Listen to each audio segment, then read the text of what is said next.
Great.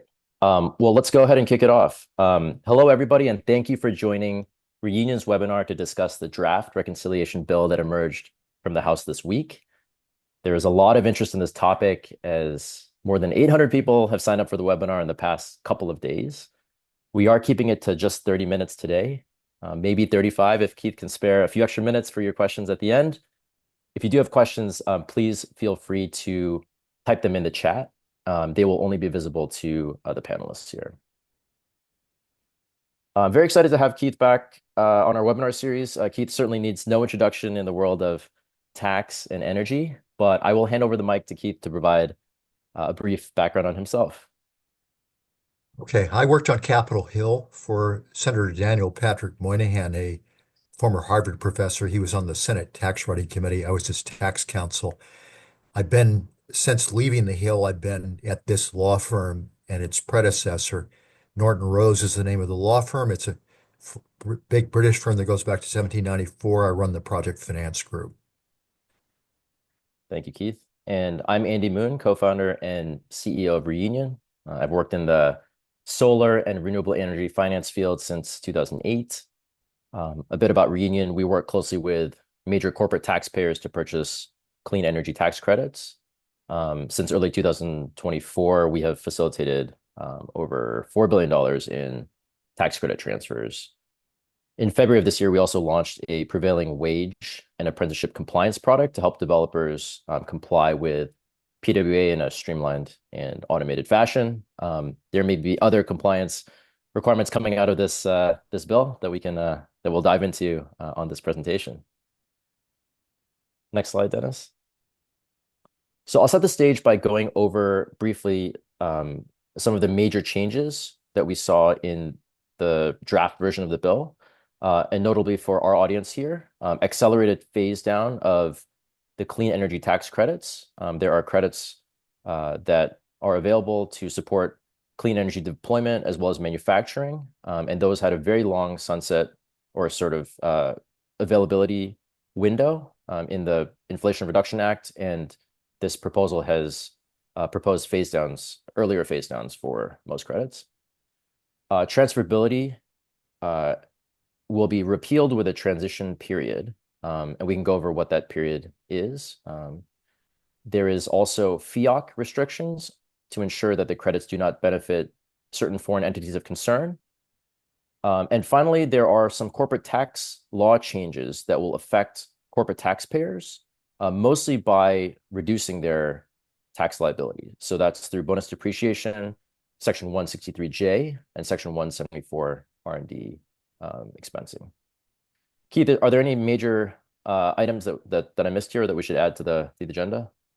The only other one that's getting a lot of attention is an additional 20% U.S. tax on cross-border payments to companies and citizens in foreign countries that treat the U.S. unfairly on taxes, which, if you listen to President Trump, is a large part of the world.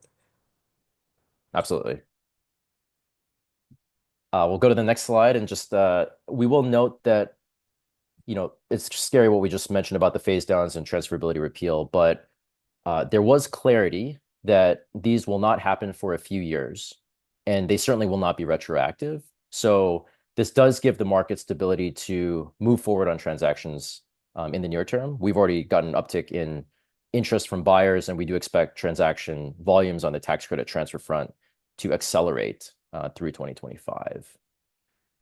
We will publish this table and some additional analysis to our website early next week. Norton Rose has published an outstanding summary of the House bill on their website as well, which we will circulate after the call. So just to set the stage, Keith, can you give us the brief play-by-play on what exactly happened this week in DC? Well, the big news this morning is the bill has been derailed in the House Budget Committee. 5 hardline conservative members of the Budget Committee voted to block it. And so House Speaker Mike Johnson will have to scramble over the weekend to try to get them back into line. The bill has to make 2 stops before it can get to the House floor. One is the Budget Committee, which basically folded all the spending cuts and proposed tax changes into one big, beautiful bill. and then it has to go through the Rules Committee, and then it goes to the House floor. The Republicans have such razor-thin margins that any two or three members can stand in the way, and here you have five. President Trump is on his way back from the United Arab Emirates. He has not talked to them. They want steeper cuts in Medicaid spending and also the clean energy tax credits. But Johnson has a complicated math puzzle to work out because he also has 12 Republican House members who think the clean energy tax credit changes went too far, and he still hasn't been able to reach a deal with Republicans from California, New York, and New York and New Jersey, who want a higher ceiling on state and local income taxes that can be deducted by individuals when calculating federal taxable income. So they've hit a rough patch. Um, these bills get momentum. Trump is calling the five grandstanders on Truth Social while on the plane back. We'll see what happens when he gets back in town. Uh, Otherwise, this week, the various committees finished their work and sent to the Budget Committee to be packaged into this big bill, both the spending changes and the tax changes. What happens, Keith, if they can't work out a compromise in the next over the weekend? They have until August to get everything concluded. That's there. Congress doesn't act unless there's a forcing date. The forcing date here is the government will start defaulting on its debts. It ran out of borrowing capacity on January 21 this year and has been using extraordinary measures to buy more time. But the Treasury is estimating that sometime in August it will just run out of time. And the reason this is important is the budget reconciliation bill would increase the debt ceiling by $5 trillion. That has always been something that significant portions of the House Republican caucus will not support. So there are multiple landmines in the way of this bill getting to the president's desk. So, assuming that we are able to get this out of the House, we keep hearing that the House version will be the most restrictive version, sort of the low watermark, if you will, on the clean energy tax credit side. Do you agree with that assessment? I do. The Senate historically has acted as a court of appeals. Got it. Okay. And what are the dynamics in the Senate? Uh, who has the power to really influence the outcome? We've heard Lisa Murkowski being very strongly in favor of the credits. Three others, in addition to Murkowski, have written in support of the clean energy tax credits. And obviously, you have Chuck Grassley as well, who wasn't one of the four, who has historically been a very big champion of the wind energy credits. What are the dynamics in the Senate in terms of who has the power to influence the outcome? Well, starting with the House, the Republicans can only lose three votes and get the bill out of the House. In the Senate, they can only lose four. So, but the thing to focus on with all these letters from groups of members is will they die over this issue? It's hard to say that from the letters, particularly most of the letters are written in a manner that is trying to get as many people to sign, so they're watered down to a point where they're not very specific. The dynamics in the Senate are um, the clean energy industry will be focused on trying to clean up the FEOC restrictions, which I'm sure we'll get into. They just are unworkable. And then trying to buy more time for or save transferability. That'll be also a big effort. Then there's some other things that are key. Yep. Agreed that those are the top two priorities. Before we get into those two, why don't we talk briefly about the phase down in the credits? So one notable change was that the credit volumes have always been based on uh, a safe harbor for beginning of construction, but with with the new language, the phase down in credits begin in 2029 based on the placed in service date, which is harder to predict. What do you think will this have an impact on the ability to finance projects? Because, obviously when at the time that a project is raising financing, they may not have certainty around when exactly the project will be placed in service. It will, but we've been here before where the tax credits were tied to in-service dates. And what happened is the financiers required a safety margin, 3 months, 6 months, whatever they decide is appropriate in order to finance. Do you have a A sense if safety that's margin, meaning that you have to feel confident that the project will get into service 3 months ahead of the deadline or whatever. Do you have a sense that that safety margin might be increased given all of the recent supply chain, tariff, other uncertainties in the market, interconnection? Absolutely. It used to be about 3 months. It should be longer. Let's talk about transferability, since FEOC is going to be a meaty discussion. We've heard that many parts of, or we know that many parts of corporate America support transfers, as we've certainly worked with many Fortune 100 and 500 companies to make very sizable tax credit purchases. What have you heard in terms of groups that are really championing and trying to save transferability? Is it big banks? Is it utilities? Kind of who's lobbying for this? I think it's the trade associations for the developer side. And I have heard from Senate staff that were involved in the Inflation Reduction Act. They think that transferability will be saved by the Senate. It's always hard to predict. Are there specific constituencies or members of Congress that are targeting transferability and really want to see it go? Republicans don't like it. We had something like transferability in the Reagan administration. It was called safe harbor leasing, and that lasted 1 year before the Wall Street Journal started editorializing against it. And then Bob Dole, who was chairman of the Senate Finance Committee, hastily engineered a repeal. So we've been here before. At the time, they thought it was like corporate welfare. Here, the Inflation Reduction Act, the original plan by the Democrats was to have a Section 1603 type program where the Treasury just paid cash for the tax credits effectively. Joe Manchin blocked that for everyone except for tax exempt entities and rural co-ops and state and local governments, Indian tribes, and Tennessee Valley Authority. And transferability for the private sector was what came out of that. There isn't, Manchin is supposedly advising some segments of the Republican caucus. So I think that's where the issues are. Makes sense. Why don't we shift gears to the elephant in the room, which is FEOC? So there's a strong desire to not have the credits benefit foreign entities of concern. And this applies to a range of the credits. But why don't we start, Keith, by focusing on FEOC for the tech neutral credits? So the FEOC has to be complied with at both the project and the taxpayer level. And maybe we start with the project level, because that is particularly challenging. It sort of states that any material assistance that is received during construction from a prohibited foreign entity will cause the credits to not be valid. This includes any component, subcomponent, or critical mineral that was extracted, processed, recycled, manufactured, or assembled by a prohibited foreign entity. Obviously, a lot of clean energy companies use components that are manufactured by Chinese companies. So how will developers get around this? Will this cause a massive slowdown? Well, the FEOC restrictions are so poorly drafted and they're overthought that they're impossible to apply. So I expect there'll be some move to simplify them in the Senate.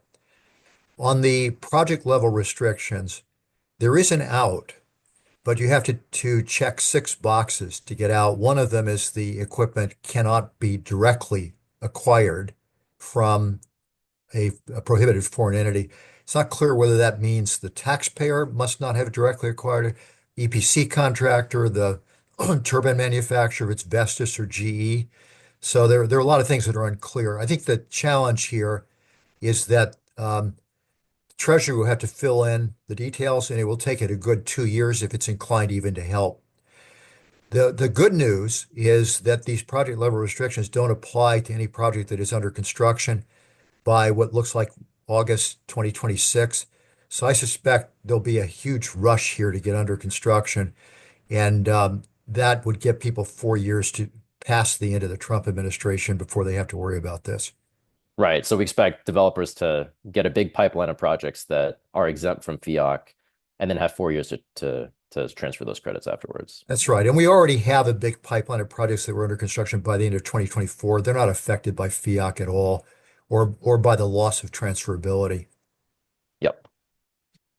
And assuming that the FEOC at the project level gets implemented, what will the impact of that be on financing? We've heard people say this will be unfinanceable because there just will be a lot of risk that, projects run afoul of the FEOC restrictions, and therefore it will be hard for lenders and for equity investors to provide the financing. What are your thoughts on kind of the impact on the financing market? I think it'll come down to how confident the law firms are that they can write opinions that equipment is excluded. And right now, they can't based on the statute, but people like me would end up talking to tax counsel on the Hill, the tax committee staffs, and also the Treasury, just try to get a sense for how they're reading the statute.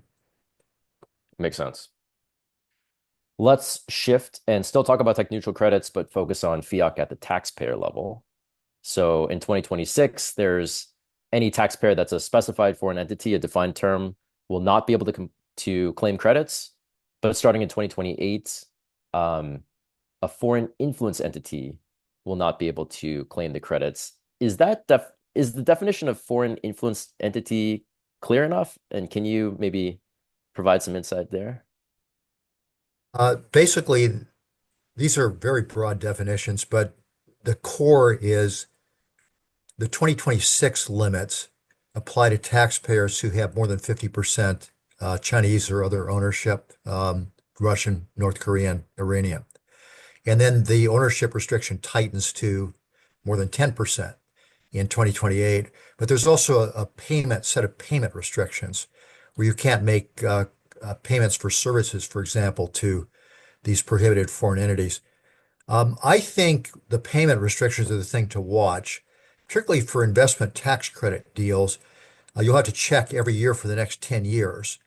And if you slip up in a year, then you have to repay the ITC, the full ITC to the Treasury. So that's the thing to watch. It's not clear whether warranty type services are covered, what if you make an advance payment for the LTSA, the warranty part of the equipment procurement contract, are you then clear for the rest of the 10 years? As far as ownership, I don't think that will come up in as many cases as people worry right now. But it is a little frightening how complicated this part of the statute is. Um, that's the frightening thing about it. Reading the tea leaves, I know, Keith, you've said you think the Senate will simplify the rules, but do you think that this 10-year recapture for FEOC violations on the ITC will persist? We haven't seen a 10-year recapture. I think with Section 50 recapture on ITCs, that's only 5 years. So this is definitely a longer and more complex compliance requirement. Do you think that will persist? I sure hope not. And in terms of the payment item, how do you envision complying, developers complying with that, and what kind of examination do you think will be done to ensure that there is compliance? There's some big unanswered questions here that which make it hard to answer that question, Andy. But one is, what does it mean? Where do you check for payments? Do you check upstream if you're the entity from whom you're acquiring the equipment? Did it make bad payments? Or do you check the taxpayer? I think you check the taxpayer, but then you have to look upstream and see whether the recipient is a prohibited foreign entity, which basically say Chinese. Um, I think this is manageable if people sit down and start thinking through what are the various ways to read this. I think we can work through it. As I say, I think the only big issue will be are if you have LTSA, long-term service agreements, tacked on to an equipment procurement contract, Chinese equipment, is that covered by this? And then how do you allocate part of what's paid for the equipment to these services? The other big issue that's not answered is where do you apply these tests if a lot of these projects will be owned in tax equity partnerships and the developer own 1%. So it definitely won't trip the ownership issues. And do you look at payments by the partnership or do you have to go upstream to the partner level? I don't know. Yeah, yeah, I think you described it well as a maze. There's just a lot to dig into to comply with these and Right. understand whether there is compliance. Why don't we shift and talk briefly about FEOC on 45X on the manufacturing? Where do you see the big impacts there? That obviously has both a product and a taxpayer level FEOC requirement, but what do you think the implication will be of FEOC? I think in two places. On the product side, I don't think those restrictions take effect until 2028. Correct. So I think manufacturers, and their credit runs out at the end of 2031. So manufacturers might stockpile a lot of equipment. I don't know how that will work, though, whether that will protect them, as I say that. Um, at the taxpayer level, we're already seeing effects from this, or just the anticipation that there would be some restriction. This has been well advertised. So there are there are factories that have ties to China where people have already been thinking through how they would restructure ownership and other arrangements. So I think that latter bit is where most of the action has already been and will continue to be. Makes sense. Let's shift gears and talk about the corporate tax liability side. So in 2024, we certainly saw, once corporate buyers had a good sense of their tax liability for the year, there was a rush of buyers that came to the market looking to purchase credits. And I think what's slowed down buyers in 2025 has been uncertainty about their tax liability. So not knowing if they can take bonus depreciation or benefit from 174 or 163J. And in the draft, there was favorable treatment for corporates as far as all three of those, the trifecta, 174 bonus and 163J. Is there any controversy on that, or do you anticipate any changes to the favorable treatment on those areas? I don't. I think the issue for the transferability market is just how well is the economy doing. We saw during the first Trump term a lot of new tax equity investors come into the market, for example, just because there's a lot of tax capacity. Who knows what will happen this time? The Financial Times this morning had an editorial about how futile it is to do planning in the second Trump term. It just, and I noticed he announced yesterday that he's planning to announce the tariff rates that will apply to every country in the next 2 to 3 weeks. So he's already done that at least once, but who knows what the new rates will be. He said, if you want to shop in the US, I'm going to call the shots. Um, for sure. Keith, do you want to comment on, you mentioned cross-border payments as one other area that we should dig into? Well, this is of concern to two types of people. One is a lot of the development um, shops in the US are subsidiaries of Europeans, some Far East Asians, and any dividends or interest or other sorts of what the tax lawyers call FDAP payments, rents, royalties that are paid cross-border. Like if you have a U.S. sub, you're a German utility or a Spanish utility, the dividends home will be subject to a tax of another 20%. And you just add that the rate will go up at the rate of 5% a year until it reaches 20, until the country stops imposing unfair taxes on Americans. Well, unfair is defined to include digital services taxes. These European countries, Canada, are have either imposed or about to impose taxes on digital services companies that make internet sales or advertise to people in their countries. They think part of the income should be sourced to their countries and is subject to tax. The U.S. disagrees. So this is a cudgel to try to force them to drop that. There's also a effort the OECD, the Western countries, have been making for the last several years to stop ruinous tax competition, where everybody goes to the best tax shelter. And so they have top-up taxes to discourage that. Well, the U.S., at least under the Trump administration, doesn't approve of that. And so that's another source of so-called unfair taxation. The other place this comes up is any project developer who's borrowing money has to agree to pay withholding taxes on the interest. And so if the interest is to a European lender, not to its U.S. office, but to the European lender directly, then it would have to shoulder this additional 20% on top of the interest payments. Yikes. Um, Keith, a lot of the FEOC is targeting China.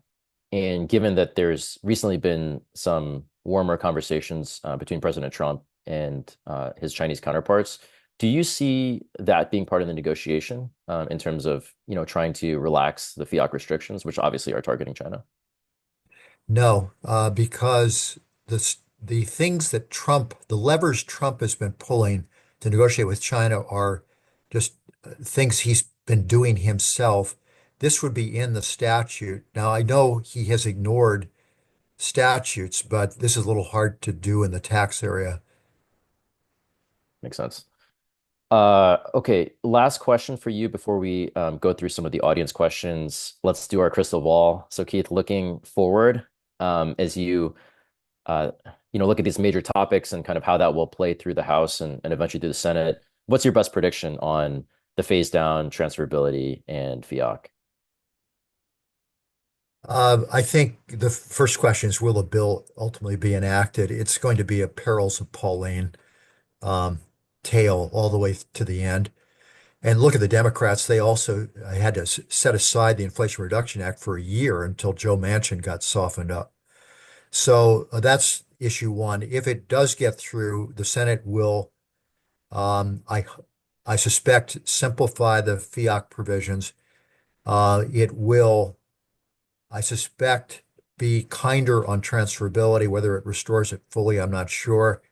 And on the phase out of the credits, I think it will also be looking for some way to make that easier on the industry because as the more time that passes, the more visible jobs are in Republican districts tied to the tax credits.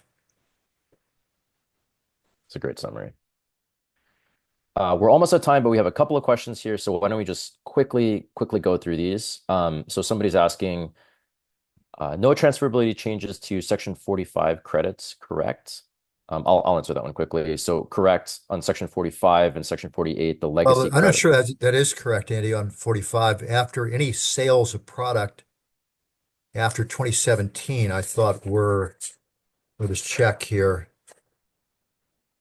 45X credits for manufacturing can only be sold on equipment the manufacturer sells to customers by the end of 2027. So after that, no tax credit sales. Oh, People correct. have been asking whether it's possible to do a tax equity deal around 45X credits. I think that will be very hard. That's right. That's right, Keith, for 45X. I think this question was about the legacy Section 45 and Oh, 48 credits. yes, those credits are not affected by FEOC or the restrictions on tax credit sales. That's right. Yeah. So no changes to legacy Section 45 and 48, with the exception of geothermal heat pumps in Section 48. There are some restrictions on phase down and transferability. That's right. A related question, somebody wants to know about how 45Y PTCs work. If you are able to begin construction before that 2-year window, can you still transfer for the 10-year term of the 45Y PTCs? Yes, you can. Great. So, a couple questions about beginning of construction versus place in service. Curious if there's any sense that that will flip back to beginning of construction rather than place in service for the phase down. It's hard to say. We've dealt with both over the years. There have been plenty of times when the tax credits went away based on the placed in service date, and there have been times when we've had construction start. And the industry knows how to deal with both. Great. Okay. Let's see. Any thoughts on the fact that direct pay and the adders were not touched in the bill? And can you confirm that that is the case? Well, the adders are dealt with the same way as the underlying tax credits. So the phase out for 45Y and 48 capital E also applies to the adders to those credits. And then I'm sorry, what was the other one? Direct pay. Direct pay, I think this is just a sign of the lobbying muscle of state and local governments. They're close to the politicians on Capitol Hill. Same thing, there were rumors that the interest exemption on taxes on municipal debt would be eliminated, but it didn't happen. Great. Two final questions here. One is, how do you envision a 10-year recaptured tail at the project level will impact insurance capabilities on projects and on tax credit transfers? That's a great question because, as you know, most insurance policies have a 7-year term. You can buy up to 10 years of coverage, but you have to make a claim within that 10-year period. And the IRS audit for a 10-year recapture period probably wouldn't happen until year 13 or 14. It's something I think what you'd have to do is buy a new policy uh, at the end of the 10-year term.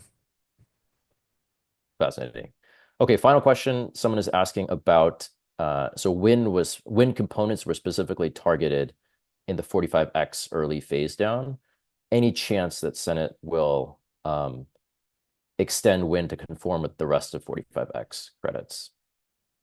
I think that's a heavy lift because there's a perception on the Hill among Republicans, even in the Senate, that Wynn no longer needs this support, and then Trump is so down on Wynn. That's a pretty heavy lift to change. Well, I think that's all for today, and we wrap this up in about 30 minutes, which is impressive. Thank you so much, Keith, for joining us and for your wonderful insights. Well, my pleasure. You're always so well organized. Thanks, Keith. Bye. All right, so long.